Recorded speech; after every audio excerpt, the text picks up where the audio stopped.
Well, ahead in the next hour, GMSA budget problems and fewer students mean shutting down schools in San Antonio ISD. What district leaders say needs to be done. Plus, a 12-year-old boy detained by SAPD for allegedly bringing a gun to school. What police are saying about that situation. And checking, we're behind on our video, so let's jump to TransGuide if we would, please. Thank you very much. Looking live at 410 at Ingram North. Traffic is looking pretty good so far. We'll talk to Stephen coming up in a matter of minutes.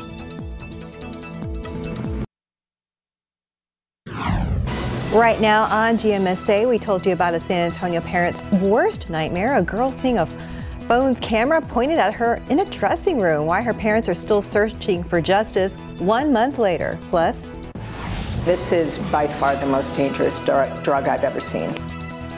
A dire warning about children and fentanyl after 4 children were found unresponsive at a home-based daycare. How they got near the drug and the charges the operators are facing now. And looking out there with live cam, not too bad for now. We're in the mid-70s. And if you're a fan of the summertime, well, we have some great news for you. Live from KSAT 12. Good Morning San Antonio starts right now. Good morning to you, Rise and Shine. It is 6 a.m. on your Tuesday, September 19th. Happy Tuesday. Thanks for joining us. And yes, fall officially starts Saturday early in the morning, but it won't exactly feel like it this Mike says after that, pretty much forget about it for now. Mike Osterhage, good morning. Good morning. Yes, hate to be kind of the bearer of bad news because yesterday it was looking a little more optimistic to have that front kind of coming on through here, and it's just not really looking that way. It's not going to stick around, is it? No, I mean, it'll kind of linger in the area, but it's not going to be, bringing in fall temperatures by next week. Right now, we've got a lot of clear skies out there, and it is definitely on the warm side. We are at 75 right now. The normal low temperature is 69 degrees, so still 6 above normal, and get used to that. That trend will continue with low temperatures and even high temperatures staying obviously well above normal. One of the reasons why temperatures are so warm, despite the fact we have those clear skies, these numbers are up. The dew points are now in the mid and upper 60s, even 70 there at Canyon Lake. Yesterday, remember, we were down around 62, 63 here in town, so it was a little more comfortable when you stepped outside. We had dew points down in the 50s in parts of the hill country. Not this morning. They will drop down somewhat this afternoon, however. Molds on the high side, fall elm, ragweed are low. We do have an ozone action day in effect for the metropolitan area, heading up in toward Austin today. And temperatures are going to warm up through the 80s this morning, all the way up to 88 at noon, 89 being the normal high temperature. And then we're going to be a good 5, 6, 7, 8 degrees above normal across the board, making it up to 96 here in town. And it will get hotter over the next few days. What about that first day of fall? Is there anything that looks fallish in the forecast? Details coming up in just a couple of minutes. Traffic Authority, Stephen, it's about the time when things started heading south the past few days. They have, Mike, and hopefully we don't continue that pattern this morning because things have been great for drivers out there. 35 at New Braunfels, if you plan on hitting the roads, it's the same story. Pretty much just quiet out there, but you do see a few more folks, and it's always there at 37 at Pecan Valley, where the TransGuide really captures some of the folks that are waking up and heading right here to the Alamo City. East and westbound lanes at 410 near McCullough look pretty good, and as we get a shot there at 410 at Ingram North, looking a little bit busier now that people are awake and heading out the door and getting their day started. But as I mentioned, check those vehicles because the same problem continues here. I-10 eastbound at W.W. White, we have a few of those stalls reported, and the same problem also over here at 410 eastbound near Fredericksburg Road as we take that drive near Crossroads. These aren't causing any issues with traffic or delays, but you just want to be aware of what's out there as you get your morning commute rolling. The wide look at the map shows it's pretty quiet. That stall that we saw along 410 eastbound in Nacogdoches has cleared, so I'll get that clear from our map momentarily. And if you are heading into the Alamo City, it should be green across the board, especially from Seguin. 29 minutes along I-10 westbound, about 33 minutes along 87 northbound from Livernia, and a 28-minute drive time for our friends down in Floresville. One last look at these TransGuide cameras at 35 at Space Center. It's been a decent morning so far and not too bad for drivers. We'll keep a close eye on things and I'll have another update for you a little later on. Steph. Thank you, Stephen. New details this morning on a story that we first brought you last month. A San Antonio girl says someone recorded her in a dressing room at a La Cantera store. And as John Paul Barajas reports, her family believes that the store should also be held responsible. I think he was reporting me, I know he has me on camera. I saw his phone recording, and her voice is just shaking really bad. It's a phone call one mother says she'll never forget. Her 14-year-old daughter called her from the Forever 21 at La Cantera, where she says she saw a phone pointed up at her underneath her changing room door. Yeah, it's awful. It's awful. You can't take that back. You can't, rewind it. It's heartbreaking. The woman asked that both she and her daughter remain anonymous. And as much as they want to forget going back to school shopping on August 11th, it's a day that continues to haunt her daughter. She's feeling really bad about herself. She feels violated. The 14-year-old took a picture of the man who she says is responsible. But KSAT is blurring his face because San Antonio police have not identified a suspect and no arrests have been made. Now the family's attorney, Adam Cortez, says they also want Forever 21 to be held accountable. Forever 21 was aware of this man. They recognized him from his distinctive sneakers and had prior complaints about him, yet was still able to enter the store and enter the unisex dressing room. So that's a bit disturbing. Now, Cortez says his clients have filed a claim with Forever 21 for negligence, but they hope they can come to an agreement without having to go to a lawsuit. We also reached out to Forever 21 yesterday afternoon around 4:30, but have not heard back yet. John Paul Barajas, KSAT 12 News. And today marks 3 years since the murder of a San Antonio teen. 17-year-old Sebastian Carpio was killed back in 2020. His body was found burned inside a stolen car. Now, 2 arrests have been made so far in the case. However, police believe more suspects could be out there. Carpio's mother still pushing for answers.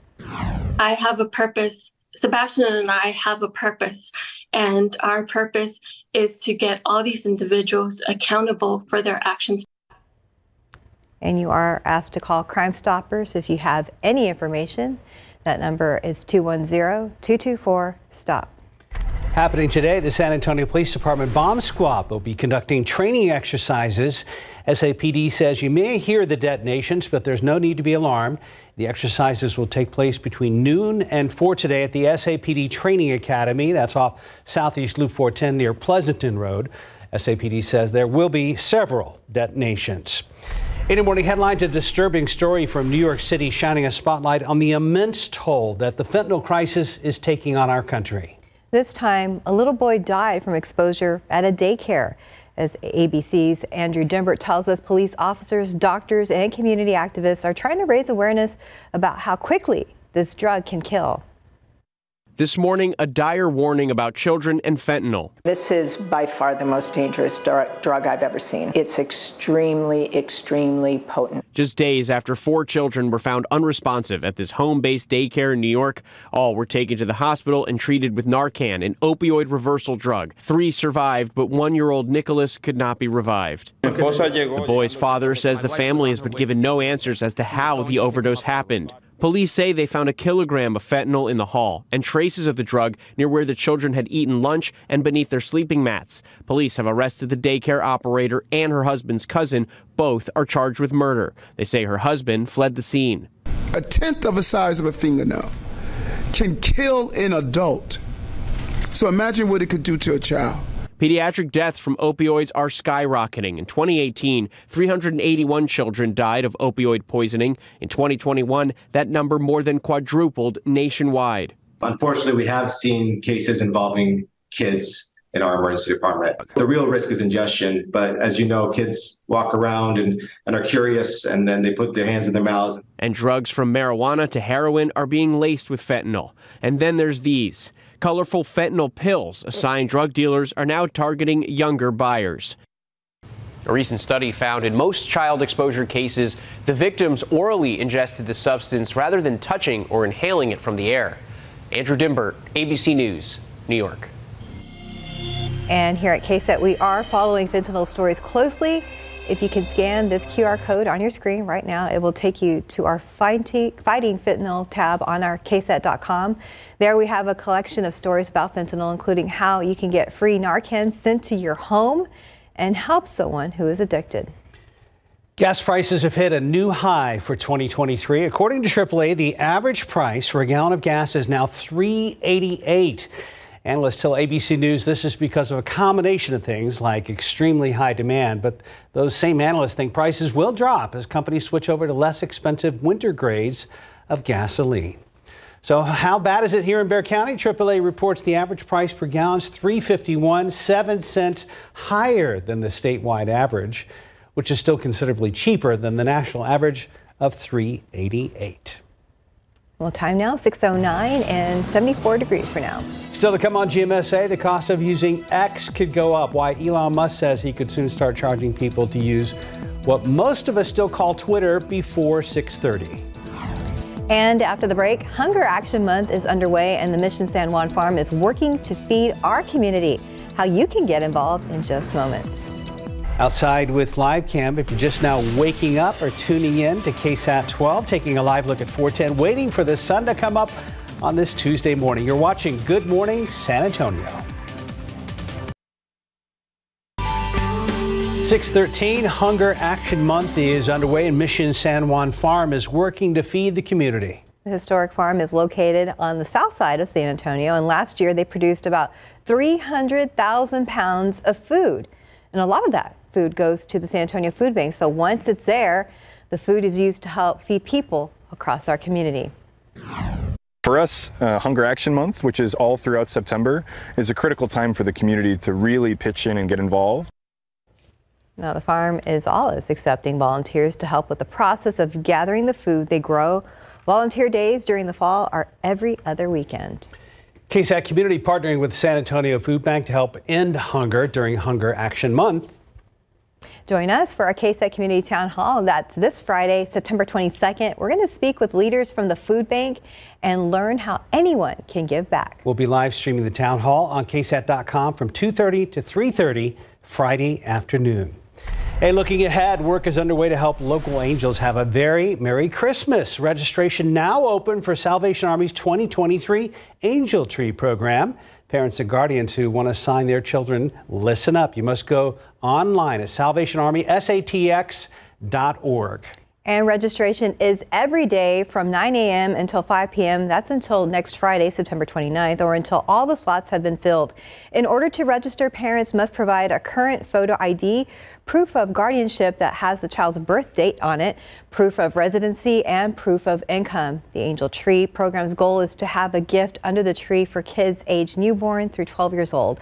Salvation Army says more than 6,000 local children are expected to qualify for this year's program. So for all the details, you can find this story on our website at ksat.com. Right now, checking right in with our traffic expert, Stephen Cavazos. Well, thankfully, the day's been pretty easy for me, Mark, pardon me. And we can take a look there at 281 near the quarry where we can see things have just been moving along okay. Not spotted major issues, but it's obviously going to get busier now that we've entered a 6 a.m. So just be on the lookout for a little bit more traffic out there. Thankfully, our map really hasn't detected major slowdowns, but it looks like it's picking up a stall near Leon Valley. We'll take a closer look at that and find out how that could impact your drive time, but we'll keep a close eye, especially in areas like US 90, where we will tend to see that buildup in the eastbound lanes just before 1604. I'll take a look there a little bit later on, but just make sure you plan your commute ahead of time, especially if it's overnight, right here along Loop 410 over on the west side of San Antonio. Don't forget, we have road work that's taking place from 9 in the evening to 5 in the morning. This should impact the single northbound main lane. We'll see that closure out there from Old Pearsall Road to Medina Base Road. But there's a whole lot happening. As always, it's never truly a quiet day out on the roadway, so just go ahead and scan this QR code. It takes you directly to our KSAT traffic page, full list of all the closures on our website, as you know. Just always good to know before you go. Absolutely. Guys, we want to recognize one of our own. GMSA producer Hardy Meredith went home to Nacogdoches, Texas this past weekend and was recognized as the outstanding young alumnus for Stephen F. Austin State University. And here's some picture. There he is, sawing away as lumberjacks do with his son as part of the big celebration at the Fredonia Hotel in downtown Nacogdoches. Hardy was nominated and won the award earlier this year, and they were officially celebrating this weekend along with a very small group of other alums. There's Hardy with his dad. Oh, very cool. There in Nacogdoches. But congratulations again to outstanding young alumnus and lumberjack. We love him. Hardy Meredith. He produces our 4:30 to 6 a.m. newscast. Super proud of you. Yes, we and I are. know your family is too. Congrats, Hardy. Coming from a fellow. Well, yeah. You're super proud as well. He brought me a cool new SFA hat from NAC this weekend. So thank you, Hardy. Very nice. Wonderful. Congratulations. Didn't he find out about that at the A missions game. Missions game. Yes. Was that- Oh, wow. yes. Yeah, Uh-huh. right. And our Katrina Weber just joined the club, too. She just earned a That's master's right. degree from SFA. Also so a grad. There you go. Congrats there as well. That's wonderful. All right, getting ready to roll a school bus this morning. If you're hopping on the bus, a little bit more humidity when you step outside. We will drop down only to 74 degrees, maybe a cloud or two out there, and then 96 for a high temperature, and just enough. I mean, there's more humidity this morning and just enough left over. You'll definitely notice every bit of that 96, and I don't know if I say get used to it or continue to just kind of deal with it, because we're going to be staying that hot all the way through the rest of the forecast period. Really cool picture out there at SeaWorld as they are getting ready for, of course, Howl-O-Scream.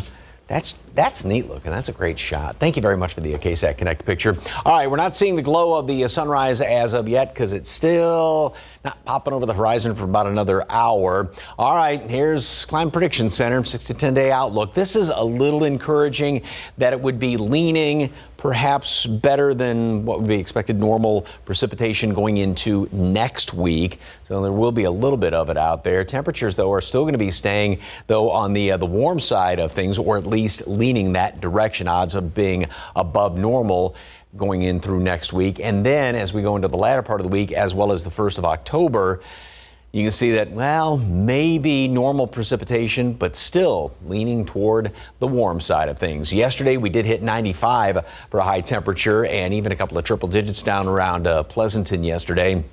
And that's going to be the situation again today. Yeah, everybody's going to be in the mid-90s and leaning towards some of the upper 90s, especially down around Elmendorf, Lavernia, Von Ormy, 97 degrees. Same thing over there at Castroville. Satellite picture, obviously, there's nothing showing up right now. We, have one or two clouds that may pop up. We had those few little spots of some rain yesterday just because there was no real lid on the atmosphere. If something were to pop up today, consider yourself lucky. It's not going to amount to anything. But when you look at the big picture, notice how everything is working its way just about straight west to east. We call that a zonal pattern. And what that means for us is nothing really changes around here this week, except for the fact that we're going to be staying hot and getting hotter, because the high, which it looked like that thing was going to finally just kind of fade off into the sunset, but no, it's still hanging around here. It's going to be moving on in as we approach the latter part of the week, which is what is going to help to heat us up. And that big low that developing out there to the northwest, which, yes, it is going to pull a front in our direction. It had looked like it was going to be pushing it through the area, but now a lot of indications are leaning to where it's just going to sort of linger, not really come on through here. Perhaps touch off a couple of showers late Sunday, maybe Monday, but all the way through the weekend and the start of fall, we stay in the mid and upper 90s, averaging around the area 5 to 10 degrees above normal, perhaps down a little bit thanks to a few clouds Monday, but still low to mid 90s throughout much of next week. There it is. Check it out. Isn't that cool? Very nice. Got the old school logo, and then we kind of our newer logo on the back. Kind of cool there. Thank you very much, Hardy. And again, congratulations. Yes, congrats. And Mike, you're wearing a matching tie too. Yes, thank you. to mark the event. You were a lumberjack and you didn't even know it. What are the colors? Purple and white? Yep. Okay. Perfect. Yeah. 621, 74 degrees. We'll be right back with your consumer headlines. Kayaking is my thing. Running is awesome. But her moderate to severe eczema would make her skin so uncomfortable. I was always so itchy, especially when I was hot. Now my skin doesn't itch as much. Now we're staying ahead of her eczema. There's a power inside all of us to live our passion. And Dupixent works on the inside to help heal your skin from within. It helps block a key source of inflammation inside the body that can cause eczema, so they can have clearer skin and less itch. Serious allergic reactions can occur that can be severe. Tell your doctor about new or worsening eye problems, such as eye pain or vision changes, including blurred vision, joint aches and pain, or a parasitic infection. Don't change or stop asthma medicines without talking to your doctor. Healing from within is a wonderful thing. Ask your child's eczema specialist how Dupixent can help heal their skin from within. Good morning, consumer news. Amazon is starting their holiday shopping early. The new Prime Big Deal Days will be October 10th and 11th. Just like July's Prime Day, you'll have to be a Prime subscriber to take advantage of most savings. Expect big discounts on tech, clothes, and plenty of other items. Twitter, now called X, may not be a free platform for much longer. So Elon Musk says X is moving to a small monthly payment for all users. He claims it is the only way to combat bots on the site. Musk did not say exactly how much the subscription would cost or when it would take effect. And Ohio will be home to the first U.S. facility to manufacture flying taxis. The state is partnering with California-based Joby Aviation to produce electric planes. They'll be able to take off and land vertically and carry 4 passengers up to 100 miles. The project could take flight by 2025. And time now is 6:25 and 74 degrees for now. Still ahead at 6:30, a 12-year-old boy detained by SAPD for allegedly bringing a gun to school. We'll tell you where and what police are saying about the situation. And we're getting a behind-the-scenes look at the drug lab in the Bexar County Forensic Science Center, what scientists are seeing and how their work is critical to criminal investigations. And the sun is slowly coming up. Not seeing it in this shot at 410 and Ingram, but a couple of the other ones you see the very beginnings of our Tuesday morning sunrise. We'll check traffic once again with Stephen coming up here at the bottom of the hour. Stick around.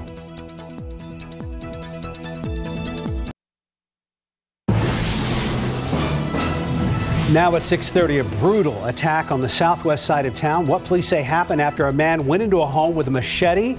Katrina Weber is standing by with the latest in a live report. Plus, the reality is this: right sizing, it is what we're doing is we're making better use of our resources. Budget problems and fewer students means shutting down schools in San Antonio ISD. What district leaders say needs to be done. Outside with live cam this morning, waiting for the sun to come up. It's getting close, folks, as we get closer to the last couple of days of summer 2023.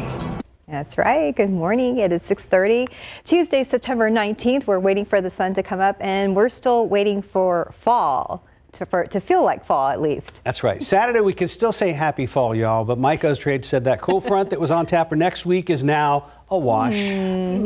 Yeah, pretty much so. I mean, it's not going to be really coming through here with any sort of gangbusters, anything like that. And yes, the start of fall is just going to be in name only on Saturday morning early. So we're not really seeing the glow of the sunrise as of yet, because we've still got about another 50 minutes until the sun pops over the horizon. Clear sky is going to be a good looking sunrise, though.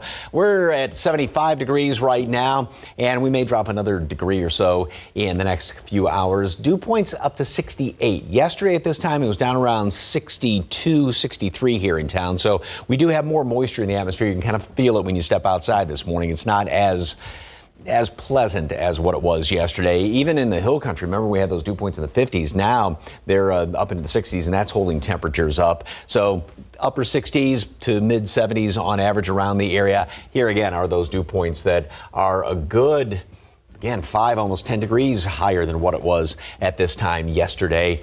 And just get used to that, because that's going to be the trend for every morning the rest of the week. We're going to have more humidity in the morning. It will drop somewhat in the afternoon. Molds on the high side. Fall elm and ragweed are low. The updated count comes out in about an hour or so. Ozone action day today for the metropolitan area and heading up toward Austin. So today, mostly sunny, hot, and then rest of the week, lots of sunshine and hot, actually hotter by a degree or two. We're going to be flirting mid and upper 90s the rest of the week, and then going into the weekend, mid 90s. And yeah, the start of fall on Saturday won't feel like it, neither will Sunday. There's a small chance for a shower Sunday. That front that we were just talking about is going to sort of just lie in the area, sort of just linger around here. So a couple of clouds, extra clouds here and there, maybe a shower Sunday or Monday, but it's not really going to be ushering in any colder air. So we're going to be staying in the 90s throughout much of next week. All the details coming up in just a couple of minutes. Traffic Authority, Stephen. 6:30. Anything out there? Not yet, Mike. We have a lot of TransGuide cameras that we keep a close eye on. Over 200 in and around the Alamo City, just to give you a specific number there. But 1604 at Pat Booker, you can see that some of the cameras that we have here in our newsroom, our studio, I should say, are not showing anything too serious. Just traffic picking up a bit. Keeping our fingers crossed, we're not going to see any major issues out there this morning, but I'm keeping a close eye on things. But as promised, we are going to start to see a little bit of that congestion. And one of the areas that I mentioned earlier where we will see that buildup is US 90. And check it out, folks. We already have that stretch of orange out there for anyone traveling eastbound, let's say from Castroville. Right around Loop 1604, you'll see that slowdown there. But I'm not spotting any major slowdowns along I-35 southbound if you're heading in from Live Oak. But be on the lookout. Looks like we have another stall reported out there as well. Again, map is showing us pretty much the majority of the commute will be quiet for at least right now, but we're going to start to see more of that traffic pick up on our TransGuide cameras. I'll keep a close eye on things and have another update in the next few minutes. Guys. Thank you, Stephen. It seems words were not enough. San Antonio police say a man used a machete to end an argument. Katrina Weber has that story live from downtown. Katrina, you mentioned earlier that the victim in the case suffered some serious wounds. Is there an update on his condition? Yeah, officers described his wounds as possibly being life-threatening. He was cut on his arm in that machete attack, and the last word we had is that he was being rushed to a hospital for treatment. Now, the suspect in this case also was cut on his arm and head. The police say that the man he was attacking was able to wrestle away the machete from him. The police say all of this started around 2:30 this morning when the suspect showed up at the southwest side home of his ex.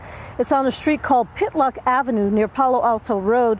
Police say the two men began arguing. Then the suspect in this case attacked the other man with the machete. And again, both of them were taken to a hospital, but that suspect could possibly end up in jail later on. Reporting live near downtown, Katrina Weber, KSAT 12 News. All right, thank you, Katrina. San Antonio ISD staff are proposing to close 19 schools in the district as part of its right-sizing plan. So here's a look at the schools that the district is proposing to shut down. 17 would close in the 2024-2025 school year. The other 2 would close the following school year due to renovations. Now, the staff's recommendation package also includes details on the school buildings the district proposes to redesign, relocate, co-locate, or merge in the next few years. It also determined which students and teachers would be relocated. How is that going to be funded? Okay, so the reality is this: right sizing, it is what we're doing is we're making better use of our resources. Now, the school board plans to vote on the final recommendation package in November after the community weighs in. A 12-year-old boy accused of taking a gun to Jubilee Academy Charter School on San Antonio's southeast side. He was detained by San Antonio police yesterday. This morning, police are still trying to figure out how the boy got a hold of it. Investigators kept everyone in the building in their rooms for about 2.5 hours while they removed the boy and the gun from campus. Police say the boy showed the gun to some friends who immediately told staffers no one was hurt. A third person is facing charges nearly 2 weeks after a San Antonio couple was kidnapped from their own home at gunpoint.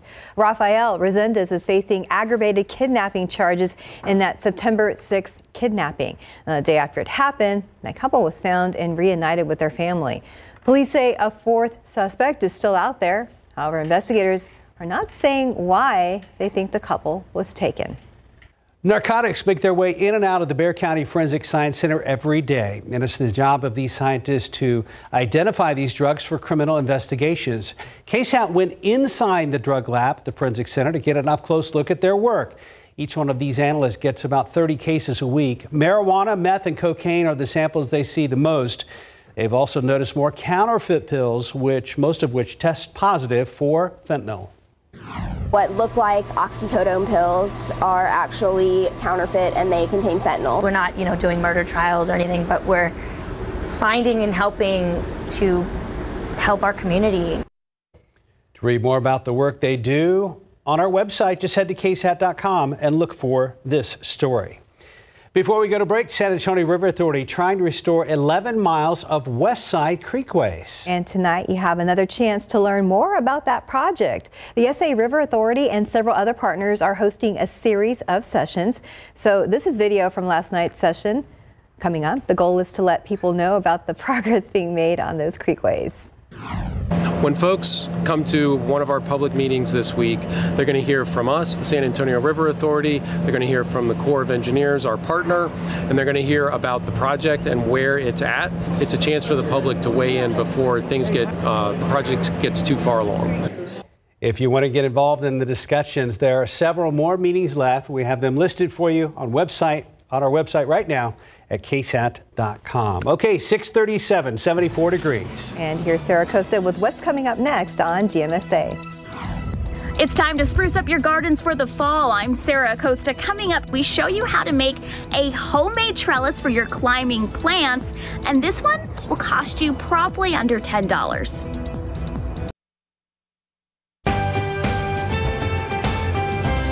And welcome back at 6:41. Are you planting tomatoes, cucumbers, or do you want a fence covered in greenery? Sure, why not? In today's Gardening with KSAT, Sarah Costa shows us how you can make your own trellis for less than $10. It's time to spruce up your gardens for the fall, and today we are making a homemade trellis. This one cost me $0 to make. Just scrolling through your big box chain stores, trellises can get pretty expensive, and I don't feel like spending at least $40. So let's make our own. You'll need scissors, twine, that box of tacks that's always in that drawer. I had all these supplies, so it didn't cost me anything. If you go to Walmart, you'll spend about $8. For the trellis we're making today, you're going to need a wooden fence or wooden wall, a nice place with good sunlight for your climbing plant. First, put your tacks in. I did a simple design, just up and down vertical lines, rows of 3 for that middle support row, but you can get creative. You can do crisscrosses or square designs. Take your twine, tie a knot at the bottom row, loop it around that second row for support, and then take it all the way up to that third row where you're going to loop it, cut it, tie it nice and tight, maybe even double knot it, and repeat that step over and over until you have the size of your trellis that you want. This took me maybe 6 to 8 minutes to do, cost me nothing, and I like that it is almost invisible and looks like your vine's doing its own thing, just like that. This passion flower vine isn't just draped over the fence, it's wrapped around those individual trellis lines. And most importantly, we made its own playground to climb. Yay for cooler weather, happy fall planting. I'm Sarah Costa. And she got the sunglasses in there too. Looking good, Sarah. Yeah, because the sun is still out there. It is. And we'll talk to Mike in just a moment. But for now, let's check back with Stephen Cavazos. Well, nothing major over here, guys. I am seeing traffic slow down just a bit on some of these TransGuide cameras, but we've entered a busy time. It is now morning rush, and folks are making their way out the door and getting the day started. But you can see at 281 there at St. Mary's, we really just have some slow-moving traffic in the north and southbound lanes, and very busy there at the quarry as folks are making their way into the downtown area. And again, slow down there at 37 at Jones Avenue. And our map is capturing pretty much the same thing. A lot of that red and congestion already creeping in. State Highway 151, you can see it also in the eastbound lanes as folks are making their way in from Loop 1604 over on the far west side of Bexar County. But be on the lookout. State Highway 151, we will have excavation work taking place around 9 this morning. This will take us all the way up until Friday, September 22nd. Alternating lane closures on the westbound frontage road from Ingram Road to Loop 410. This should wrap again at 3 this afternoon, but just be on the lookout for crews. 151 is one of those busy spots where we tend to see a little bit more traffic pick up around this hour. But back here on TransGuide, again, things moving. I want to say we're going to make it through the show without any issues, but you never know. We still have, 15 minutes to go, so let's keep our fingers crossed and knock on that plexiglass. Knock on plexiglass. Yes. Doesn't have the same effect as wood. No. I was going to say, if we mention it, does that kind of jinx it, though? No, because we're putting good energy out there. Yeah. You know what? We believe that our drivers will get to their destination on time. We are putting good energy out there. Safety and, yes, good energy. Okay. We all need to. We will. Yeah. I'll take that. Take a look at this picture. Kind of along those same lines, you can tell the seasons are gradually starting to change by the color of the sunsets. If you say so. Temperature-wise, things really aren't changing all that much, but that's an absolutely gorgeous picture and kind of makes you forget that it's up in the mid-90s. Thank you very much, Mr. McClone, for that one over there at Woodlawn Lake. Just barely seeing the glow, maybe, of the sunrise this morning. And yes, it is going to be spectacular. Temperatures, we are at 75 right now. We'll dip maybe another degree when it's all said and done.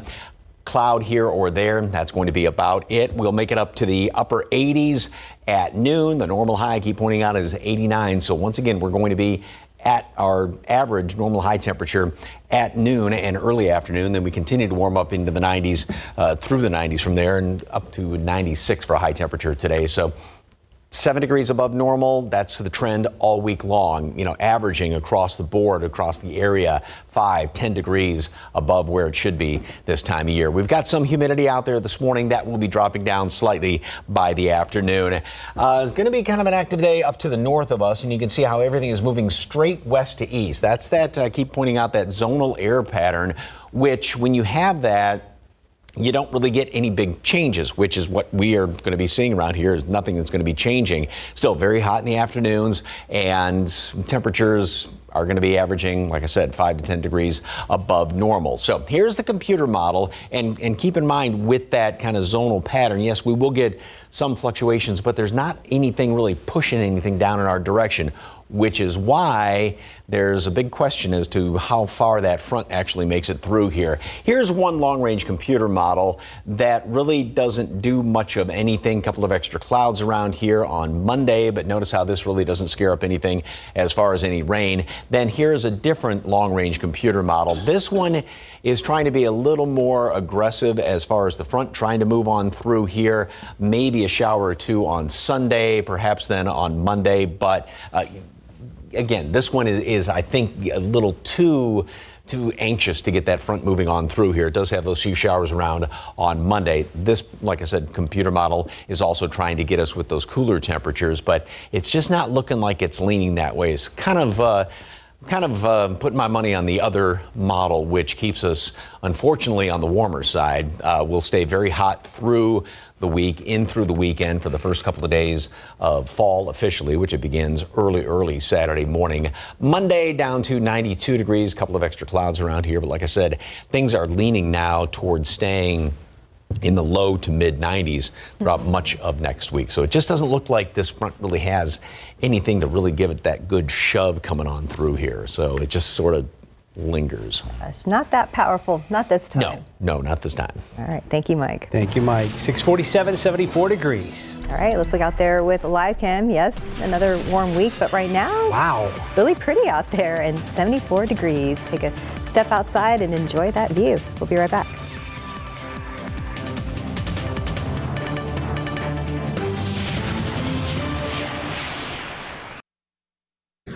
Streaming now.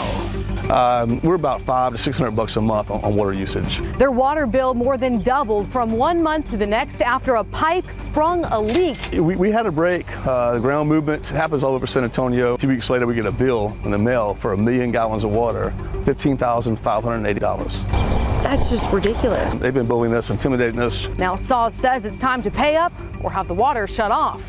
KSAT investigates the water company's policies on outrageously high bills. Streaming now on these platforms. In this morning's GMA First Look, foliage wars. It's a real problem. If you're hoping to see the awe-inspiring autumnal display of red, orange, and yellow leaves filling the landscape of Vermont's famed Sleepy Hollow Farm, think again. Okay, guys, this is insane. A social media frenzy has made this the must-see location for leaf peeping. This area is kind of quintessential Vermont. It's hilly, it's treed, it's got a lot of maples. But about 5 years ago, all of a sudden, we just saw this massive explosion in the numbers of people coming. But now residents have asked authorities to close down the road. This is all private residences on this road. There's no public tourist destination. So that becomes a real problem. So who will win this battle? It's all coming up at 7 a.m. With your GMA First Look, I'm Will Reeve, ABC News, Manchester, Vermont. Good morning. Coming up here on GMA, the latest on a story I know you've been following. The Americans released from Iran back on U.S. soil. Top national security official John Kirby is going to join us live. Also, the new twist in the Delphi murders case, what the defense is now saying about the killings of those Indiana teens. We'll have that and so much more right here on GMA. And safety is on the top of every parent's mind, and this week happens to be National Child Passenger Safety Week. So coming up today on GMSA at 9, we're going to speak with a Consumer Reports expert about what to consider when buying a car seat and what some of the common mistakes are that parents make when installing a new car seat. Plus, we'll learn more about Consumer Reports' new car seat finder tool. So tune in for that conversation and more coming up on GMSA at 9. KSAT is gearing up for another community event that is truly close to our hearts here at KSAT. Yeah, this year's Head for the Cure 5K is coming up, and we want you to join us. The Head for the Cure is happening Saturday, September 23rd, and this year marks 10 years. So the annual 5K and walk is held in honor of our late news director, Jim Boyle, who passed away after battling brain cancer. Now, with the help of his daughter, the inaugural local Head for the Cure 5K was held in 2014. Since then, participation has grown every year with more families running for survivors and in remembrance of their loved ones. So far, the local race has raised more than $800,000 for brain cancer research.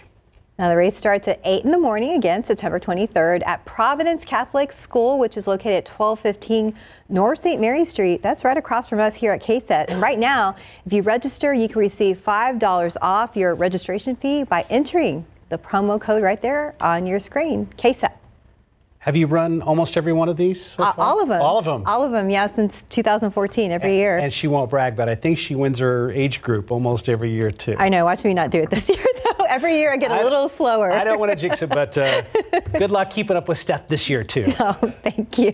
Time now, 6:55. Let's check back with our Stephen Cavazos. Hey, guys, I'm going through a lot of my resources here, and I'm not seeing any major issues. And that's great because we're wrapping up the show with little to no problems out on the road. But great shot here at 410 at Somerset. Check out that sunrise. So drivers have a nice view, but make sure you keep your focus on the roads. Now, while we're not spotting major issues, I have seen that there are some delays taking place along US 90 eastbound near Castroville. No reports of any serious incidents are coming in from that area just yet, but I want to take you to some of the travel times I've seen.